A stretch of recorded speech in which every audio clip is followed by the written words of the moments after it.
Methane. Methane gas from a lake in Rwanda may soon become a major source of energy. Methane.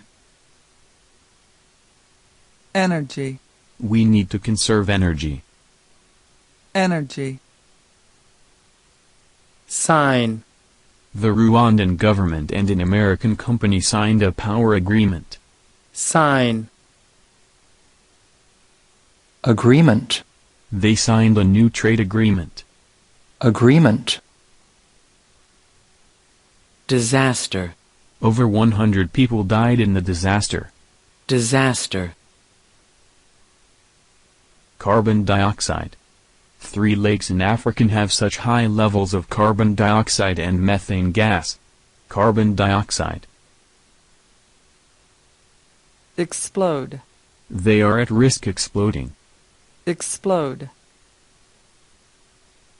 Eruption.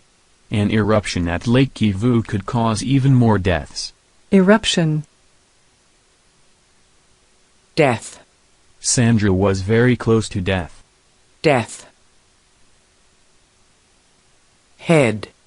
Paul Hinks is the head of Symbian Power. Head. Volcano. Some experts says the Mount Nyiragongo volcano near Goma creates a special risk. Volcano. Pump.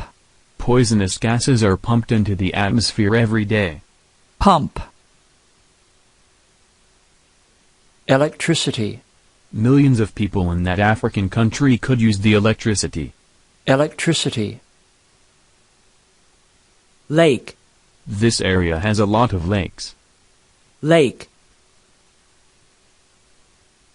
Source. It's called energy source. Source. Process. But, pumping processes can also lead to gas releases. Process. Rwandan. Rwandan government gave the decision. Rwandan. Deal. The deal will provide electricity and lower the risk of an environmental disaster at Rwanda's Lake Kivu.